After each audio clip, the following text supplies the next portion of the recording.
আচ্ছা, এই যে তুমি বসে বসে মানুষের কষ্টের গল্প শোনো, এতে তোমার মানে অসুবিধা হয় না? কীভাবে নাও এটাকে তুমি? ভালো লাগে? ওই যে বললেন আমার দুটা গুণ আছে, দুইটা গুণই আমার মায়ের কাছ থেকে পাওয়া। তবে মায়ের কাছ থেকে তুমি রান্নাটা শিখেছো ঠিক আছে, কিন্তু এই কথা শোনার ব্যাপারটা।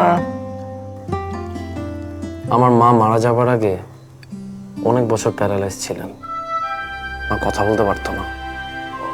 আমি সারাদিন কাজ শেষ করে আসার পর যখন মায়ের পাশে বসতাম, মা না আমাকে অনেক কথা বলতো, কিন্তু পরিষ্কার করে কিছুই বলতে পারতো না। আমি না খুব মনোযোগ দিয়ে মায়ের কথা শুনতাম।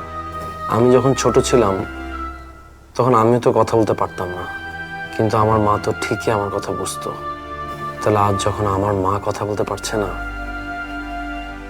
সন্তান হিসেবে কেন তার কথা আমি বুঝবো না? এখন বুঝতে পারছি, তুমি মায়ের কথা শুনতে পারোনি বলেই তখন থেকে এই কথা শোনার আইডিয়াটা তোমার মাথায় ঢুকে, তাই না? না,